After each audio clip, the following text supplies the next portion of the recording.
스케치 리뷰입니다. 지난번에 EOS R7 출시 예정 리뷰를 할 때 아마 구매할 것 같다고 하고 결국에는 루믹스 S5를 구매했었죠. 나름 만족하면서 유튜브 영상을 만들고 있었는데요. 결국 돌고 돌아서 캐논 EOS R7을 구매하게 되었습니다. 캐논 EOS R7의 리뷰를 진행하면서 왜 풀프레임 바디에 시네마 미러리스인 루믹스 S5를 놔두고 캐논 EOS R7을 주력으로 사용하게 되었는지까지 알아보도록 하겠습니다. 먼저 간단한 스펙 리뷰부터 진행해야겠죠. 미러리스를 처음 접했을 때만 하더라도 아이의 사진을 많이 찍는 목적이었는데요. 요즘에는 아들과의 추억도 주로 영상으로 남기게 되더라고요. 사실 저는 유튜버이기도 하고 영상 스펙에 관심이 많지만 사진 스펙도 함께 알아보도록 하겠습니다. EOS R7은 APS-C 크롭 센서를 사용하고요. 캐논의 크롭 바디 특성상 1.6:1로 풀프레임 화각에 1.6배를 곱한 환산 화각을 갖고 있습니다. 3250만 화소의 고화소 바디에 속하며 캐논의 최신 칩셋인 디짓 X가 탑재되고 듀얼 픽셀 오토포커스 AF2가 들어가고요. 사진은 기계식 15프레임, 전자식 30프레임 속도로 촬영이 가능하고 이 정도 연사 속도면 재생만 안 될 뿐이지 30프레임 영상이나 다름없는 스펙입니다. 바디 손떨방인 IBIS 그리고 렌즈 손떨방 OIS까지 결합해서 최대 8스탑 보정이 가능한 듀얼 IS 시스템도 지원합니다. 크롭 없는 4K 60프레임 촬영을 422 10비트까지 C로그3 프로파일로 촬영이 가능하고요. 4K 24프레임, 30프레임의 경우는 7K 오버 샘플링한 UHD 파인 해상도도 지원합니다. 심지어 발열도 잡고 30분 촬영 제한도 없고 USB-C 타입 PD 충전도 되기 때문에 배터리만 허락한다면 거의 무제한 촬영도 가능합니다. 듀얼 SD 카드 슬롯을 지원하면서 보다 빠른 UHS-2를 두 슬롯 모두 지원을 합니다. 사람, 개, 고양이, 심지어 자동차와 오토바이까지 구분해서 촬영할 수 있고요. 견고한 마그네슘 합금 바디에 물방울이나 먼지를 막아주는 방진방적 기능까지 지원을 합니다. 저도 미러리스를 접하고 처음 보는 기능이 있는데요. 오토 레벨이라고 하는 기능입니다. 사진 촬영을 하다 보면 가끔 장면에 심취해서 깜빡하고 수평이 안 맞게 찍는 경우가 있는데 이 센서를 미세하게 회전시켜서 수평을 화각 손실 없이 자동으로 맞춰주는 기능입니다. 주요 스펙만 읊어도 이렇게 많지만 사실 소개 안 한 기능들이 엄청 많아요. 일단 기본 스펙은 여기까지 이야기하고 먼저 풀프레임 시네마 미러리스 루믹스 S5를 사용하다가 캐논 EOS R7으로 넘어오게 된 이유에 대해서 이야기하고 장점과 단점까지 알아보도록 하겠습니다. 왜 풀프레임 미러리스에서 크롭 바디로 기변을 했을까요? 사실 루믹스 S5도 너무 좋았습니다. 4K 422 10비트를 지원하는 풀프레임 미러리스 중에 발열 없고 로그 프로파일을 지원하고 4K 60프레임도 10비트로 촬영이 가능해서 적절한 타이밍에 슬로우 모션도 넣고 정말 만족하면서 사용했습니다. 촬영을 할 때도 좋았지만 사실 PC에 옮겨서 편집을 하고 색 보정을 할 때 그 파나소닉 루믹스 특유의 색질감이 너무 좋았어요. 다른 카메라에서는 표현하기 힘든 어딘가 찐득한 색을 잘 표현하고 파란색이 너무 예쁘게 나오더라고요. 그런데 세상에 완벽한 카메라는 없겠죠. 오토포커스와 크롭되는 4K 60프레임. 사실 저같이 카메라를 고정해 놓고 촬영하는 리뷰어 특성상 매뉴얼 포커스를 많이 쓰기 때문에 지금도 매뉴얼 포커스예요. 얘를 잡고 있죠. 유튜브 영상을 제작하는 과정에서는 AF의 아쉬움이 별로 없었어요. 저는 스타일리시한 브이로그를 찍는 것도 좋아해서 이런 장면을 찍다 보면 이제까지 수동으로 찍고는 있었지만 어딘가 문명에 뒤처지는 느낌도 들고 특히나 치명적인 것이 저희 아들의 활동 반경이 커지면서 예측 불가능한 움직임은 매뉴얼 포커스로 절대 잡을 수가 없더라고요. 항상 조리개를 조이고 펜 포커스로 찍어야 안심하고 아이를 찍을 수 있었는데 미러리스만큼 노이즈가 적고 화질 좋은 휴대폰으로 찍는다면 딱 이런 느낌이겠구나 싶더라고요. 그리고 영상에 슬로우 효과를 많이 넣다 보니까 인트로 영상에 넣는 푸티지들은 대부분 60프레임으로 많이 찍게 되는데요. 이게 화각이 갑자기 크롭이 되니까 물론 줌링을 한번 돌리면 되지만 애초에 루믹스 S5를 구매하기 전에 이럴 줄 알고 크롭 없이 4K 422 10비트 60프레임이 촬영이 가능한 루믹스 GH5 Mark II를 고려했었는데 역시 예상한 것처럼 그 부분이 불편하게 다가오더라고요. 특히 단렌즈를 마운트하면 답이 없어요. 그런데 이젠 GH5 Mark II를 생각하지 않아도 되게 되었습니다. GH5 Mark II는 마이크로 포 서드 센서인데 EOS R7은 그보다 큰 APS-C 크롭 센서인데다가 똑같이 촬영 시간 제한이 없고 4K 60프레임을 422 10비트로 촬영이 가능하고, 사실 한 가지 아쉬운 것은 로그 촬영이 아닌 일반 촬영에서는 8비트 컬러 뎁스로 촬영이 되긴 하지만 캐논은 기본 색감이 워낙 훌륭하다 보니 기본 촬영에서 컬러 뎁스가 낮은 것이 어느 정도 커버될 것이라고 생각하고, 이렇게 유튜브 같이 컨텐츠를 제작하는 상황에서는 C-Log3로 촬영을 하면 되니까 전혀 문제될 것이 없을 것이라고 생각합니다.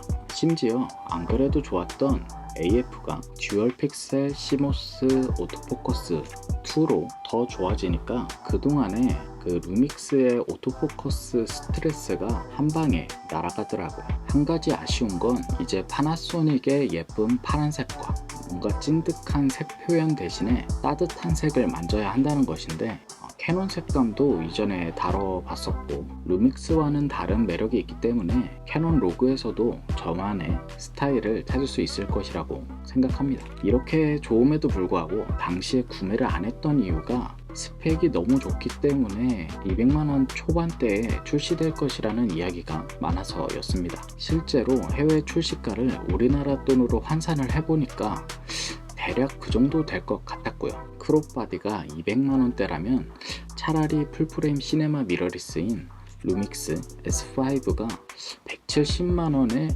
구매를 할 수 있었으니까 완전 가성비다라고 생각을 해서 출시 전에 덜컥 구매를 했습니다. 이미 루믹스 S5를 구매했는데 캐논 EOS R7이 160만원대에 출시가 돼버렸어요. 지금 온라인 스토어 시세로는 200만원이 넘는데 정가로는 169만원입니다. 그런데 사려고 해도 살 수가 없더라고요. 결국 예약을 걸고 기다리다가 169만원에 구매를 했습니다. 이 새로 나온 RFS 1845mm 렌즈도 구매하는데 시간이 걸려서 앞에서 본 EOS R7 영상은 대부분 풀프레임 렌즈인 RF35mm f1.8 렌즈로 촬영을 했습니다.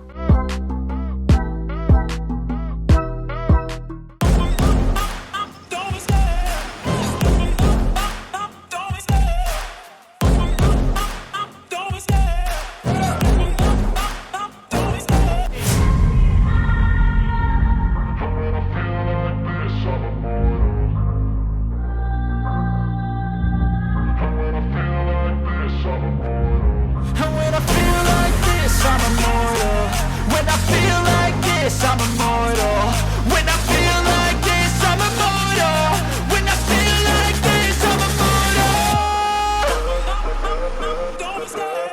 참고로 환산을 해보자면 RFS 1845mm는 계산하면 28.8에서 72mm니까 풀프레임 기준으로는 2870mm 정도 되는 렌즈라고 생각하시면 되고, RF35mm 렌즈는 환산을 하면 56mm 정도니까 풀프레임 기준으로는 55mm 렌즈라고 생각하시면 될 것 같습니다.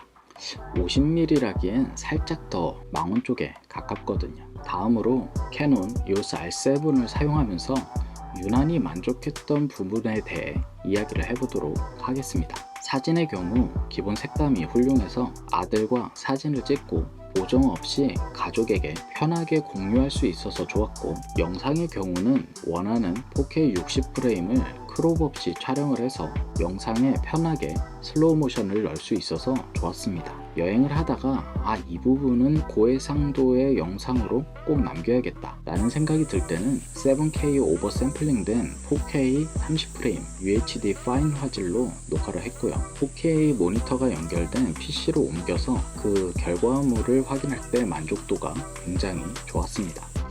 이것 말고는 크롭바디인데 생각보다 기대 이상으로 그립이 너무 좋았고, 기존의 EOS RP도 장기간 써왔지만 그때도 좋았는데 지금은 그립이 더 좋은 것 같습니다. 뭔가 단단하면서 손이 작은 남자 기준으로 이 새끼 손가락도 안 빠지고 아주 좋습니다. 그리고 특히 이 부분, 어딘가에 이렇게 올려놨다가 들어 올릴 때 손가락을 걸어서 올릴 수 있는 이 부분이 있는데, 이 부분이 있을 때는 몰랐는데 그 캐논 바디를 쓰다가 니콘, 후지필름, 파나소닉 여러 바디를 써보니까 이 부분에 쏙 들어가는 그립이 없어서 생각보다 불편하더라고요. 이 그립 부분을 다시 만나니까 너무 반가웠습니다. 그리고 이렇게 고정을 해놓고 촬영을 하다 보면 AF보다는 MF가 필요한 상황이 생기거든요. 캐논의 MF 가이드 기능이 너무 편합니다. 루믹스 바디를 사용할 때 피킹 기능을 사용해서 그 매뉴얼 포커싱을 많이 써봤지만 아무래도 3인치 정도 되는 작은 화면에서 보다 보니까 포커스가 맞은 줄 알았는데 실제로는 안 맞는 경우가 간혹 있더라고요. 그런데 캐논 EOS R7에서 지원하는 매뉴얼 포커스 가이드 기능은 포커스링을 조여야 할지 초점이 제대로 맞은 건지를 매우 직관적으로 알려주기 때문에 작은 화면에서도 매뉴얼 포커스로 초점 나갈 걱정이 없어서 매우 좋았어요. 이 가성비 측면도 빠질 수 없겠죠.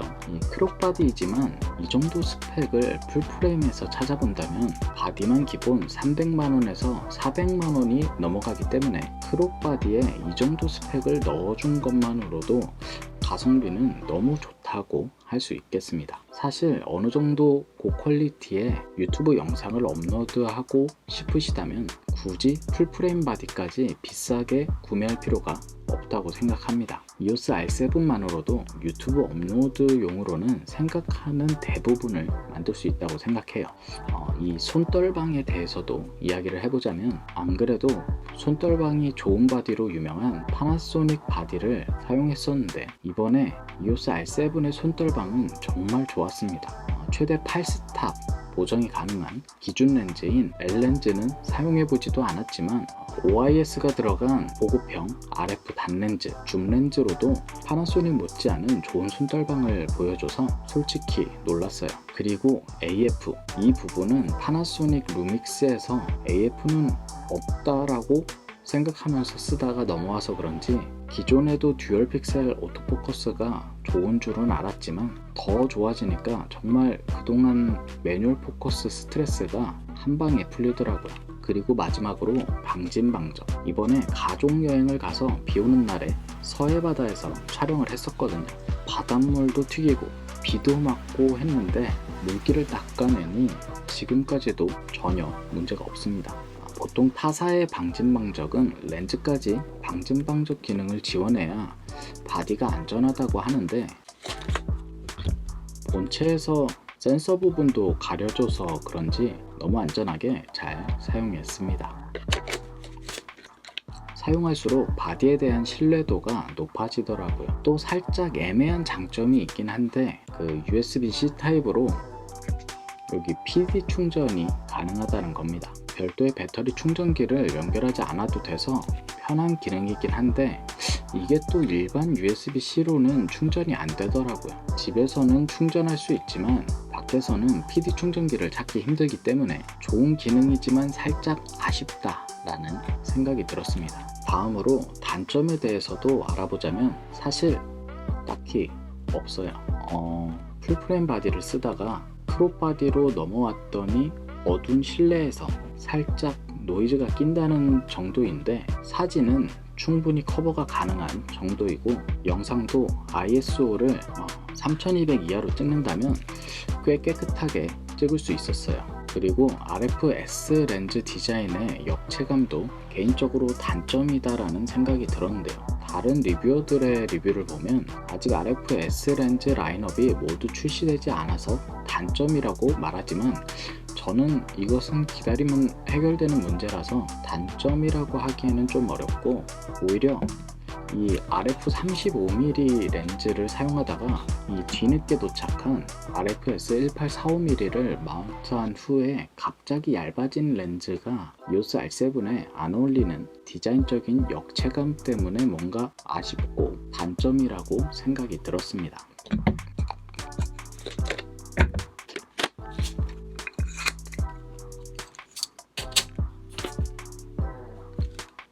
아무래도 EOS R7이 크롭바디 치고 크기가 크고 그립도 두툼하기 때문에 이 풀프레임 렌즈가 오히려 어울린다는 생각이 들었어요. 어차피 RF-S 렌즈를 쓰나 RF 렌즈를 쓰나 환산해서 써야 하는데 그냥 RF 렌즈로 구성을 할까 생각도 들더라고요.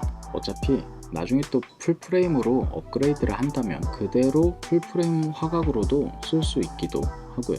그리고 보급형 RF 렌즈와는 이 금액 차이도 얼마 안 나는 것 같아요. 물론 RF-S 렌즈가 더 가볍고 조금 더 싼 건 사실이고요. 아무래도 신형이다 보니 AF도 어딘가 모르게 더 빠른 것 같고, 줌링 앞에 이 포커스링이 한계라서 설마 컨트롤링 기능이 없나 했는데 카메라 설정에서 선택할 수 있기 때문에 가격과 디자인, 무게를 고려해서 취향에 맞게 선택하시면 될 것 같습니다. 마지막 단점은 생각보다 무거운 크롭바디라는 것인데요. 이 마그네슘 합금으로 만들어지고 방진방적 기능이 들어가서 무거워지는 건 어쩌면 당연하다고 생각합니다. 기능도 엄청 많이 들어가고 그립도 좋아지고요. 사실 캐논치고 이 플라스틱스럽지 않은 단단한 질감이긴 한데 사실 타사의 마그네슘 합금과 비교를 하면 만듦새가 살짝 아쉽습니다. 잠깐 갤럭시 Z 플립 3로 촬영을 해볼게요. 여기 루믹스 S5의 마그네슘 합금 바디, 후지필름도 비슷한데 뭔가 단단하고 누가 봐도 플라스틱이 아니구나 알 수 있거든요. 그런데 이 캐논의 마그네슘 합금 바디는 이렇게 만져보기 전에는 이게 이런 플라스틱인지 마그네슘 합금인지 구분이 안 가요. 만져보면 확실히 단단한데 이게 색상 때문에 그런가?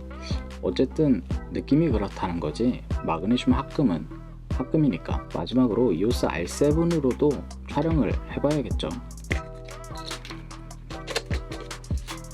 여기까지가 개인적으로 느꼈던 단점이었습니다. 사실 굳이 꼽아보자면 그렇다는 거지 단점이 없어요.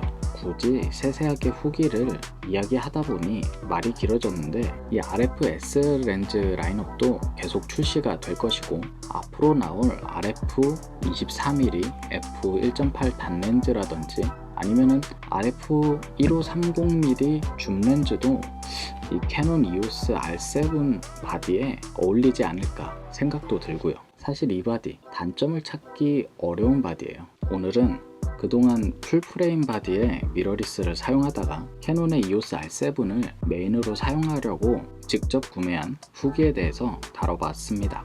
지난번에도 추천했었지만 어느 정도 고퀄리티의 유튜브 영상을 업로드 하실 생각이라면 굳이 바디만 300만원에서 400만원 하는 풀프레임 바디를 찾아볼 것 없이 이 EOS R7만으로도 충분히 원하는 영상을 만들 수 있다고 생각합니다. 오늘 영상도 도움이 되셨으면 좋겠습니다. 오늘도 긴 영상 시청해 주셔서 감사합니다. 좋은 하루 되세요.